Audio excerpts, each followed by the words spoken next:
Hi guys! Andito pala ako sa Abida Towers, Alabang. Pero pauwi na rin ng Taguig. Hindi ko talaga kabisado yung lugar na to guys. Kaya gumamit na lang ako ng Waze. Paalala lang sa mga kapwa ko rider lalo na sa bago pa lang gumagamit ng Waze. I-check nyo po yung settings ng Waze nyo kung naka-avoid tolls. Para hindi tayo maligaw ng landas.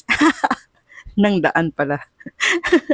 Madami din kasi ako napapanood sa Facebook ng mga kapwa ko rider na naliligaw sa mga hindi dapat pasukan na area, lalo na kung hindi naman tayo naka-big bike. Second time ko na pala na pumunta dito sa Avida Towers, Alabang, sa client ko na to. Yung unang beses na pumunta ako dito, naligaw ako guys. Yes, nakakatawa yung kasyungaan ko kasi naligaw pa rin ako. Kasi hindi kami nagkalinawan ng client ko ng tamang address. Kasi ang sabi niya sa akin is Avida Towers, Alabang. So ako naman, chinek ko sa Waze, dalawa pala yung Avida Towers. Hindi ko alam na may Avida Tower Altura at Avida Tower sa Alabang. So ako, syunga-syunga ang lola nyo, pag Waze ko, nakita ko yung Avida Altura. So, hindi dun yung pupuntahan ko. Pero yun kasi ang lumalabas sa Waze pag sinearch mo ang Avida Tower. Ngayon, dinoble check ko sa client ko, sabi ko, Sir, tama ba to, Avida Altura? Ito po ba yun yung tamang pin location?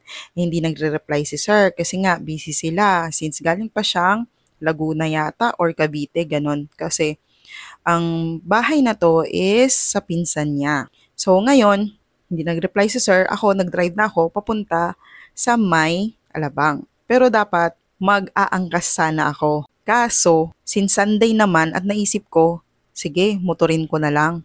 Since kasi na Sunday naman at walang masyadong mga nagbabiyahe, kaya hindi rin ako matatraffic. Alam nyo naman, pag Alabang, sobrang traffic dito, lalo na pag working hours. 'Di ba? Kaya pinush ko na yung pagmomotor. Umiiwas kasi ako masyadong lumayo kasi yung motor ko medyo thunders na siya. So, pero in good condition pa naman. Pero since kasi nadahan-dahan lang ako, okay lang din sa akin since Sunday naman. Kaya ginaw ko na. So, yun na nga, yung unang punta ko, nakakatawa talaga kasi doon ako napunta sa Avida Altura. So, ako kasi, nag-home service na ako. Tuwing mag-home service ako, may mga condominium units yung mga client na napupuntahan ko. At usually, yung ibang condo, wala silang parking ng motor. Kaya, nung nakita ko na may South Park Mall malapit doon sa Avida Altura, nag-park ako doon. And take note, sa fourth floor pa ang parking. Then nag-park na ako, bumaba ako, naglakad ako papuntang Avida Altura. Tumawag yung client ko, sabi niya, "Nasaan ka na? Andito na ako sa lobby ng condo." Sabi ko naman, "Nandito na din po ako." Tapos hindi kami magkita. Sabi niya, "Oh my God, nasa ibang Avida ka yata." Sabi ko, "Ay ganun ba sir? Ilan ba yung Avida dito?" Kasi that time, yung unang punta ko, hindi ko talaga alam na dalawa pa lang yung Avida. Na may Avida Altura, may Avida dun sa kabila. Ganun. So ako, nagtanong na lang ako sa guard dun sa Avida Altura. Sabi ko, "Sir, saan po ba yung isang Avida?" Sabi ko, tsaka hindi ko alam kung paano ipin kasi first time ko dito, sabi kong ganon. Kasi bihira talaga ako pumunta dito sa Alabang. Yung last na punta ko ba ata, way back 2010 pa. So, ayun, tinuruan ako ng guard. So, sa sobrang pagmamadali ko, yun nga, sa sobrang pagmamadali ko, hindi ko na nabalikan yung motor ko na nakapark sa South Park na Ayala Malls. Kasi pag binalikan ko siya, aakyat pa ako ng fourth floor. Kaya ginawa ko, nag-angkas na lang ako kasi sabi nung client ko, "Sige na, mag-angkas ka na, ako na lang magbabayad." Sabi niya, "Iwan mo na lang dyan yung motor mo para mabilis ka." Sabi niya, kasi may lakad pa kami. Sabi ko naman, sorry, kasi yung kasyungaan ko talaga to the highest level that day. Ewan ko ba, basta hindi kami nagkaintindihan. Pero fault ko kasi hindi ko inintindi yung sinabi niya sa akin. So, ayun. Nag-angkas naman ako. Thank you naman. Thank God dun sa nasakyan ko. Mabait siya. At dinrap naman niya ako sa isang Avida na napuntahan ko. Kaya kabisado ko na yung papunta dito. Pero naka-waste pa din ako. So ayun, ikwento ko yung sinakyan ko na angkas pabalik. Nung matapos na ako sa client ko, kasi dalawa sila yung ginawan ko, pabalik na ako. So may dala akong isang bag, yung malaking makeup bag. Nalagayin ko ng mga tools pag nag-microblade ako ng eyebrows, eyeliner, ganon, machine, andon. So medyo mabigat siya. So sabi ko dun sa rider, hindi ko na sasabihin kung sino yung rider. Sabi ko baka pwede mong ilagay sa harap mo since kasi na nakamiyo siya.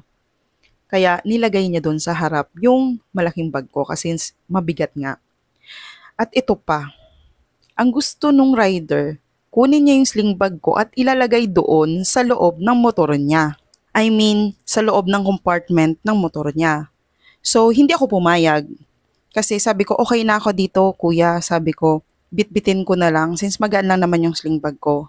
So, nag-i-insist siya na kunin niya at ilagay doon. Sabi ko, wag na kasi kuya. Sabi ko, okay na to. Yan yung bag lang na yan na isa kasi mabigat yan. Tapos sabi niya, grabe ka naman ma'am, bakit ayaw mo ipahawak yung bag mo? Baka mamaya may bomba yan. Sabi niyang ganun.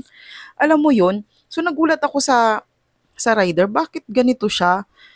Nung sinabi niya yun, parang napaisip ako, parang sabi ko, parang hindi mapagkakatiwalaan tong rider na to. Sorry hindi ko sinabi lahat ng angkas ganito. Pero kasi may napapanood kasi ako sa news, sa mga Facebook na may mga rider talaga na mga pasaway talaga. So hindi ko nila lahat. Hindi ko nila lahat. Baka ito lang yung nasakyan ko na to. So ayun, nag-book ako from Abida to Avida. So from Abida Tower Alabang to Avida Tower or sa South Park kasi doon ako nag-park. So ayun na, nag-book na, driving na siya, papunta na kami doon sa South Park Mall. Ayala Malls din yun. Tapos, habang papunta kami doon, kinukulit niya ako, ano daw ginawa ko, kung ano yung chika-chika lang kami, sabi ko, ayun, gumawa ako, kasi sabi ko, nag-home service ako, ganun-ganon. Tapos, nagtanong siya kung anong ginagawa ko. Sabi ko sa kilay, nagkikilay ako, sabi ko ganon, semi-permanent makeup, ganon. Di, ganon, chika-chika si kuya. Pero napapansin ko siya, parang nililibang lang niya ako. Tapos, parang feeling niya, kesyo baguhan ako doon kasi sinabi ko nga, second time ko lang doon. Hindi ko kabisado yung lugar, ganon. Kaya kayo, huwag kayong magsabi ng ganon. Kasi nga, parang pag masakyan mo yung tarantado na rider, hindi mo alam kung ano ang kaya nilang gawin. So ayun, parang nililigaw-ligaw niya ako. Pero hindi niya alam, sa cellphone ko, nakaset na doon yung pupuntahan ko, naka-waze na din ako. Tapos huminto pa siya sa parang pinakagitna ng service road. Tapos nagipagtsikahan pa siya sa mga bata. Sabi niya, saan na nga tayo pupunta? Sabi niya sa akin. Alam mo yung parang nililito niya ako. Nililito niya ako. Tapos sabi ko, sa South Park Mall nga kuya. Sabi ko, sabi niya, ay oo, saan nga yun? Sabi niya, pasensya ka na ate. Sabi niya, hindi ko rin kabisado dito eh. Sabi ko, hindi nakalagay dito sa Waze. Sabi ko na lang ganun. Nakalagay dito sa Waze. Diretsuhin mo yan. Tapos tumawa yung mga bata. Kasi hindi ko alam kung ano sinabi niya dun sa mga bata eh. Parang nililito niya ako. Parang isa siya sa mga rider na hindi mapagkakatiwalaan. So, ayun. Hinatid niya ako doon. Nung nahatid na niya ako, kasi alam niyang nakahalata na ako sa pinanggagawa niya na kalokohan. Bumaba ako, sabi niya, ma'am, bigyan mo na lang ako ng tip Sabi niya gano'n. Natawa na lang ako. Binigyan ko na lang siya ng tip. Dapat yung babayaran ko magkano lang, pero dinagdagan ko pa. Nakakahiya naman sa kanya. Kaya, kayo guys, kapag sasakay kayo sa any taxi, angkas man, Grab, or any riding app, mag-ingat po kayo. Lagi kayong magte-text sa kamag-anak nyo. Ite-text nyo yung pangalan ng driver, plate number, kung saan kayo pupunta para ma-inform yung family nyo kung sino yung sinakyan nyo, sino yung, ano yung plate number, para may idea sila. Para just in case na may planong hindi maganda sa'yo yung rider, at least, alam ng family mo. Tsaka, magdadalawang isip sila na gumawa ng masama sa'yo Since kasi na tumawag ka or nag-text ka about sa info ng rider na yan. Kasi sa hirap ng buhay ngayon guys, hindi natin masabi yung kayang gawin ng tao sa hirap ng buhay ngayon.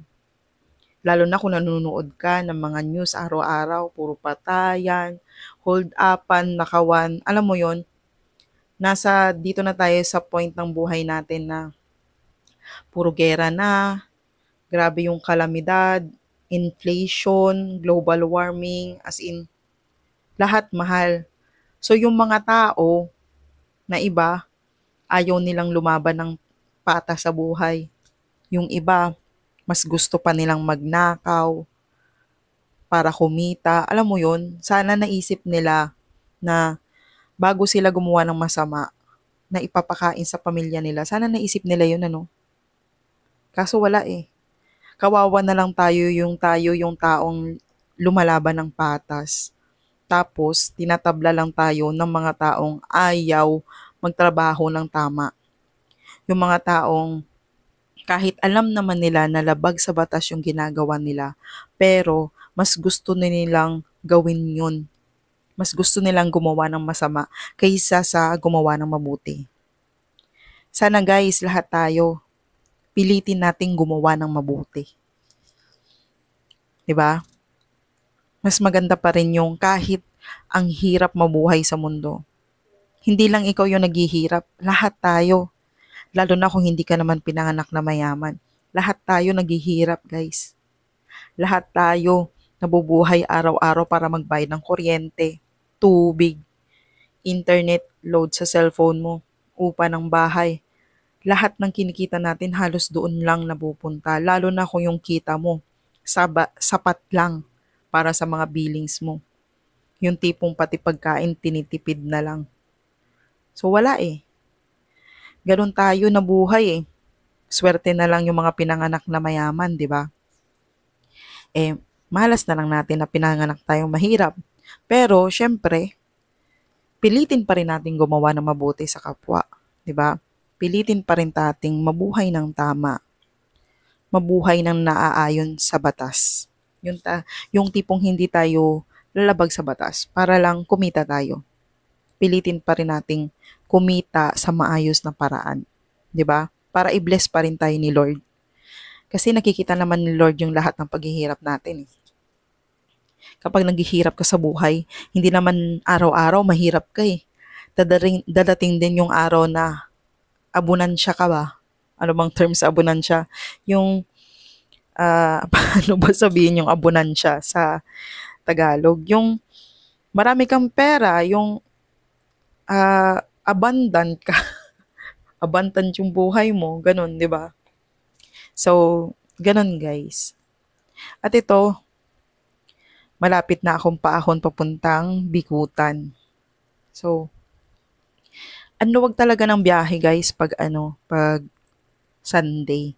Kaya pinili ko na lang magmotor. Ay nako guys, ayoko nang paulit-ulit ng umulit ng voice over. Voice over ito guys. Pero, yung gamit ko dito na camera, Insta360, nakakonect siya dun sa GoCom4 na intercom. Sobrang tahimik ng video na to guys. Hindi mo maririnig yung pagaspas ng hangin. Maganda pala pag nakakonect yung Insta360 sa helmet intercom. Kasi tahimik siya. Unlike kapag yung Insta360 solo lang siya. Tapos maririnig mo talaga yung ang lakas ng pagaspas ng hangin, ganun. Pero ito, yung video na to, tahimik siya. So, kita nyo naman guys, na kahit Sunday, ayan, kailangan mo pa rin ano ba yung tawag dyan? Kailangan mo pa rin gumawa ng paraan para makalusot kasi marami pa rin parang sasakyan. Pero at least, hindi siya katulad sa normal hours or sa rush hour na. Ay, as in, grabe talaga yung dito, yung traffic dito. Sa mga madalas dumaan dito, alam nila yan. Grabe yung traffic dito, as in. Ang hirap lumusot dito. Lalo na pag nakamotor ka, tapos traffic, ang hirap lumusot dito, lalo na pag may jeep pa na huminto sa gitna, tapos baba sakay ng pasahero, ang hirap. Hindi ka basta-basta makalusot kasi kabilaan yung daan eh, harapan eh, 'di ba? Pero thank God kasi safe naman yung biyahe ko na 'to. Dahan-dahan lang talaga ako guys mag-drive. Siguro yung takbo ko dito, pinakamataas 60 kung walang kasabay. Gano'n na lang ako magpatakbo eh. Kasi mabagal na lang ako magpatakbo talaga kahit kahit saan ako mapunta. Mabagal na lang ako magpatakbo. Hindi ako masyadong kaskasero, hindi ako masyadong panay lusot-lusot kung saan-saan. Maliban na lang like ito, nakahinto, bagal takbo yan, lusot. Minsan, natatamad na akong lumusot eh. Parang sumasabay na lang ako sa flow ng traffic. Kasi hindi mo alam, yung tipong aarangkada ka, yung mga nasa likod mo na nakaarangkada na din. 'Di ba? Minsan mapipilitan ka na lang umabante kasi nga kapag nakahinto ka naman, yung mga kasabay mong mga nakamotor sa likod, aabante din, bubusinahan ka ngayon, 'di mawala, mapilitan ka na lang na dumiretso, 'di ba? Kita mo, ang bibilis mo ng takbo nila, oh. Inuunahan pa ako. Kasi mabagal lang yung takbo ko, guys. Tamad ako magpanay overtake na ganyan. 'Di ba? Na kung tutusin, pwede naman, 'di ba? Kaso, ang lalaki kasi ng mga sasakyan, eh, oh. Natatamad talaga ako. O umiiwas lang ako sa 'di ba? Okay na din tong yung yung defensive driver ka, 'di ba? Kaysa naman banat ka ng banat, mamaya madisgrasya pa tayo. Diyos ko, inaantay pa ako ng mga anak ko sa pag-uwi ko, 'di ba? Kasi pumunta ako dito para maghanap buhay, pambili ng bigas, 'di ba? Kaysa naman maging kaskasera ka, 'di ba? Tsaka iwas na ako maging ganun, guys, kasi ang tagal ko na nagda-drive dito sa Manila, guys. Mas maganda pa rin yung defensive driver ka. Lalo na yung mga lusot-lusot na yan, mahirap yan. Mahirap yan pag nakamotor ka kasi isang sargo ka lang eh. Kung malas ka, patay ka kaagad. Kaya isa lang buhay natin. Kaya lagi tayong mag-iingat palagi pag nagbabiyahe tayo, tagalis ng bahay, magdasal tayo, na gabayan tayo ni Lord sa mga biyahe natin at hindi niya tayo pababayaan at ilalayo niya tayo sa mga kapahamakan, 'di ba? Tapos pag uwi natin, magdasal din tayo, magpasalamat tayo kay Lord kasi binigyan niya tayo ng safe na biyahe. Dito sa area na to, nalilito talaga ako dito. Ewan ko. Ang ginagawa ko, sobrang bagal ng takbo ko. Sobrang bagal yung takbo ko. Ayan. Tapos tinitignan ko muna kung saan ako lulusot, lalo na ang lawak. Tapos tinitingnan ko yung ibang rider, kung saan ako pupunta. Pag alanganin, huminto ako doon sa traffic enforcer sa gitna. Lalo na kung hindi ko alam kung saan ako pupunta. Humihinto ako dyan, magtatanong muna ako, sabihin ko, excuse me po, hindi ko po alam dito, saan ba ako lulusot papuntang Bikutan, ganon. Gano'n naman, walang masama na magtanong kung hindi nyo kabisado yung daan, di ba? Kahit naka-waste ako, sa sobrang lawak niyan, minsan malilito ka. Kaya no wonder why may mga rider na naliligaw ng napupunta sa mga expressway, sa mga flyover na hindi naman dapat, lalo na kung hindi naman sila naka-big bike. Malilito ka talaga. Kasi malawak yung daan eh. Dapat makikinig ka talaga sa ways na kung saan ka magstay na lane, sa left ba or sa right. Ganun. So far ito, pauwi na din ako. Malapit na ako sa Bigutan paakyat. So, ayun guys. Thank you for watching this video. And lagi tayong mag-pray tuwing aalis tayo ng bahay na igagay tayo ni Lord at huwag niya tayong pababayaan sa pagmumotoro natin araw-araw. Kasi nagmotor tayo para magtrabaho, para kumita ng pera, at para mapadali yung biyahe natin, hindi para mapadali ang buhay natin. Kaya lagi tayo maging defensive driving para makauwi tayo ng safe sa pamilya natin. Kasi always remember yung pamilya natin, laging nag-aantay yan sa pag-uwi natin. Lalo na yung anak mo, yung anak ko, yung anak nating lahat, nag-aantay yan sa pag-uwi natin. Kaya lagi tayong mag-iingat tuwing mabibiyahe tayo, lagi tayong mag-iingat tuwing magdadrive tayo. At lagi-lagi, alalahanin natin si Lord at ang pamilya natin para sa kinabukasan natin. Yun lang guys, ingat tayo palagi. Drive safe sa lahat ng mga kapwa ko motorcycle rider. Kung bago ka sa page ko, share mo naman tong video na to and don't forget to follow my page. Yun lang guys. That's all for this video. See you on my next vlog. Bye-bye!